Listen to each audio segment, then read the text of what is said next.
Viewers welcome to Telugu sports. ముందుగా ఈ video చూస్తున్న వాళ్ళందరికీ చిన్న రిక్వెస్ట్, ఐపీఎల్ 2025 పరంగా ఎలాంటి అప్డేట్స్ కావాలన్నా toss report, weather report, playing 11 update, cricket పరంగా ఎలాంటి ఇన్ఫర్మేషన్ అయినా సరే అప్ టు డేట్ ఫాలో అవ్వాలనుకుంటున్నారా? అయితే ఈ వీడియో డిస్క్రిప్షన్లో మా Telugu sports Telegram channel link నేను ప్లేస్ చేస్తాను. మీలో ఎవరన్నా మా తెలుగు స్పోర్ట్స్ టెలిగ్రామ్ ఛానల్లో జాయిన్ అవ్వని వాళ్ళంటే వెంటనే వెళ్ళి జాయిన్ అయిపోండి.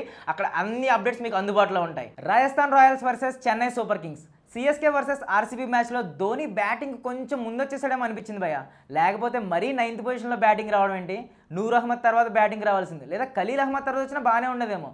మరీ 9th పొజిషన్ అంటే ధోని కొంచెం ఎర్లీగా వచ్చాడు అనిపించింది భయ్య. దీనికి మీరేమంటారు? మరి లేకపోతే ఏంటి భయ్య, 44 బాల్స్లో 117 కావాలి. అప్పటికే రిక్వైర్డ్ రన్ రేట్ ఆల్మోస్ట్ 16 ఉంది.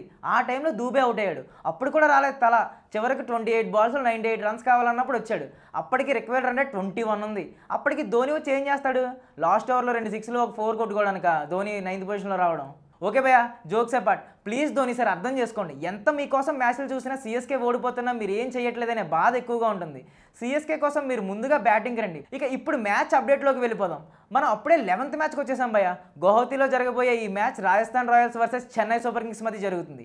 పాయింట్స్ టేబుల్లో ఈ టీమ్స్ 2 మ్యాచ్లు ఆడాయి అండ్ ఆర్ఆర్ ఇప్పటివరకు బోనీ చేయలేదు. సిఎస్కే ఒక మ్యాచ్ కష్టపడి నెగ్గి మరో మ్యాచ్ కష్టపడి ఓడిపోయింది. వీళ్ళిద్దరు నెట్ రన్ రేట్ కూడా అంత గొప్పగా ఏం లేదు. మరి సండే సెకండ్ ధమాకాలో ఈ 2 టీమ్స్లో ఏది గెలవబోతుందో మన స్టైల్లో అనలైజ్ చేసుకుందాం. ఈ మ్యాచ్కి సంబంధించి toss factor, pitch report, head to head record, playing 11 prediction, player analysis ఇవన్నీ కూడా ఒక్కసారి అయితే చూసేద్దాం. మ్యాచ్ గౌహతిలో బరస్పరా క్రికెట్ స్టేడియంలో జరుగుతుంది. ఇది ఇక్కడ జరుగుతున్న second match. First match RR versus KKR మధ్య జరిగింది. ఈ పిచ్ బ్యాటింగ్ ఫ్రెండ్లీగానే ఉంటుంది, కానీ కంప్లీట్ బ్యాటింగ్ డామినెన్స్ అయితే ఉండదు. గుడ్ టెక్నిక్ తో ఆడితే రన్ స్కోర్ చేయొచ్చు. లాస్ట్ మ్యాచ్ లో రాజస్థాన్ రాయల్స్ ఇక్కడ ఫస్ట్ బ్యాటింగ్ చేసి కేవలం 150 రన్స్ మాత్రమే కొట్టింది. చేజింగ్ కేకేఆర్ కేవలం 17.3 ఓవర్స్లోనే కంప్లీట్ చేసింది. టోటల్గా ఈ స్టేడియంలో ఇప్పటి వరకు 5 ఐపీఎల్ మ్యాచెస్ జరిగాయి. టోటల్ మ్యాచెస్ 5 జరిగితే బ్యాటింగ్ ఫస్ట్ చేసిన టీం 2 సార్లు విన్ అయితే, సెకండ్ బ్యాటింగ్ చేసిన టీం 2 సార్లు విన్ అయింది. ఒక్కసారి అయితే రిజల్ట్ రాలేదు. సో టాస్ అనేది పెద్దగా ఇంపాక్ట్ అయితే ఇక్కడ చూపించదు. అప్పటి సిచ్యువేషన్ బట్టి, టీమ్ స్ట్రెంత్ని బట్టి బ్యాటింగ్ ఫస్టా బౌలింగ్ ఫస్ట్ అనేది డిసైడ్ చేసుకోవచ్చు. బరస్పరా క్రికెట్ స్టేడియంలో యావరేజ్ ఫస్ట్ ఇన్నింగ్స్ స్కోర్ వచ్చేసి 180 రన్స్. ఇందాకే చెప్పే కదా ఈ పిచ్ బ్యాటింగ్ ఫ్రెండ్లీ అని. కాకపోతే అండర్లైన్ చేసుకోవాల్సింది బౌలింగ్ కూడా హెల్ప్ ఉంటుంది. ఎర్లీగా పేస్ బౌలర్స్కు కొంచెం అసిస్టెన్స్ ఉంటుంది. మ్యాచ్ గడిచే కొద్దీ స్పిన్నర్స్ కూడా ఎఫెక్టివ్గా మారుతారనమాట.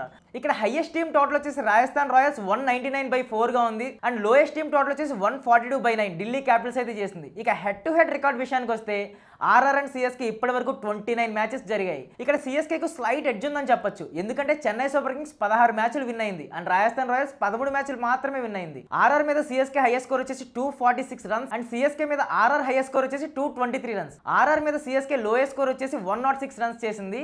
సిఎస్కే మీద ఆర్ఆర్ లోయెస్ట్ స్కోర్ వచ్చేసి 126 రన్స్ చేసింది. ఐపీఎల్ 2024లో ఆర్ఆర్ అండ్ సిఎస్కే ఒక్కసారి మ్యాచ్ ఆడాయి అండ్ సిఎస్కే 5 వికెట్ల తేడాతో విన్ అయింది. సో ఆర్ఆర్కి ఇది రివెంజ్ మ్యాచ్ లాంటిది అనమాట. ఇప్పుడు ఒక్కసారి 2 టీమ్స్ ప్లేయింగ్ 11 చూద్దాం. Rajasthan Royals and Chennai super Kings ఈ 2 టీమ్స్ నా దృష్టిలో ఖచ్చితంగా ప్లేయింగ్ 11లో చేంజెస్ చేసుకోవాలి. రాజస్థాన్ రాయల్స్ అయితే ముందుగా జోఫ్రా ఆర్చర్ని తీసేస్తే బెటర్. నవ్వుతూ కొట్టించేసుకుంటున్నాడు భయ్య. 2 మ్యాచ్లు కూడా దారుణంగా సమర్పించుకున్నాడు. ఇది రాజస్థాన్ రాయల్స్కి ఖచ్చితంగా ఎఫెక్ట్ పడుతుంది. ఇక్కడ రాజస్థాన్ రాయల్స్కు వచ్చిన మెయిన్ సమస్య ఏంటంటే వీళ్ళు కాదు అంటే మరొకరిని తీసుకోవడానికి పెద్దగా ఆప్షన్స్ కూడా ఏం లేవు వీళ్ళకి. జోఫ్రా ఆర్చర్ తప్పితే పెద్దగా చేంజెస్ చేస్తారని నేను అనుకోవట్లేదు.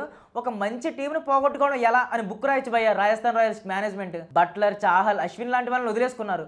ఉన్న వాళ్ళలో నాకు బెటర్ అనిపించిన ప్లేయింగ్ 11 ఇక్కడ ఇస్తున్నా చూడండి. Yashasvi Jaiswal, Sanju Samson, Nitish Rana, Riyan Parag, Dhruv Jurel, Shimron Hetmyer, Wanindu Hasaranga, Jofra Archer, Maheesh Theekshana, Tushar Deshpande, Sandeep Sharma, impact player గా శుభం దూబే. ఈ మ్యాచ్ కూడా రియాన్ పరాగే కెప్టెన్ గా ఉండే ఛాన్సెస్ ఉన్నాయి. సో ఆర్ఆర్ సంగతి వదిలేసి ఒక్కసారి సిఎస్కే పైన ఫోకస్ పెడదాం. రాహుల్ త్రిపాఠి, దీపక్ హుడా లాంటి వాళ్ళ నుండి సిఎస్కే ఎంత త్వరగా మూవ్ అని అయితే అంత బెటర్ నా ఫీలింగ్. ఇది నా పర్సనల్ ఫీలింగ్ భయ్య. వాళ్ళు అసలు టచ్లో లేరు అండ్ ఊరికే వికెట్ సమర్పించుకుంటున్నారు. ఇలాంటి వాళ్ళని ఆడించి కాన్వే లాంటి టాలెంటెడ్ ప్లేయర్స్ను బెంచ్ పైన ఎందుకు కూర్చోబెడుతున్నారో ఏమో. నన్ను అడిగితే రచిన్ రవీంద్రతో ఖచ్చితంగా డెవాన్ కాన్వే ఓపెనింగ్ రావాలి. లాస్ట్ సీజన్లో శివం దూబే 4th ప్లేస్లో వచ్చి బాగా పర్ఫామ్ చేశాడు. ఈ సీజన్లో తనను ఎందుకు కింద దింపుతున్నారో అర్థం కావట్లేదు. ఒక్కసారి ప్లేయింగ్ 11 చూసి తర్వాత మిగతావి మాట్లాడుకుందాం. CSK playing 11: Rachin Ravindra, Devon Conway, Ruturaj Gaikwad, Shivam Dube, MS Dhoni, Ravindra Jadeja, Shaikh Rasheed, Ashwin, Noor Ahmad, Matheesha Pathirana, Khaleel Ahmed. Impact player గా కమలేష్ నాగర్ కోటి ఆర్ శ్రేయస్ గోపాల్. ఇక్కడ మీరు చూస్తే షేక్ రషీద్ను పెట్టాను ప్లేయింగ్ 11లో. తనను పించ్ హిట్టర్లో ఉపయోగించుకోవచ్చు.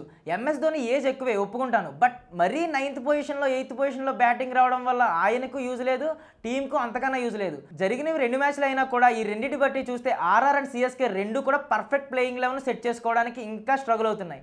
మరి ఈ మ్యాచ్లో అయినా ఆర్ఆర్ బోని కొడుతుందో లేక సిఎస్కే కంబ్యాక్ ఇస్తుందో చూడాలి. నాకైతే సిఎస్కే విన్ అవుతుంది అనిపిస్తుంది. ఇదైతే నా యాక్యురేట్ ప్రిడిక్షన్. మీకు క్లియర్ ప్రిడిక్షన్ కావాలనుకుంటే మా Telugu sports Telegram channel link నేను డిస్క్రిప్షన్లో ప్లేస్ చేస్తాను. అక్కడ మీకు clear prediction, weather report, toss report అన్ని అప్డేట్స్ మీకు అవైలబుల్గా ఉంటాయి. ఎవరైనా మా తెలుగు స్పోర్ట్స్ టెలిగ్రామ్ ఛానల్లో జాయిన్ అవ్వని వాళ్ళు ఉంటే వెంటనే వెళ్ళి జాయిన్ అయిపోండి.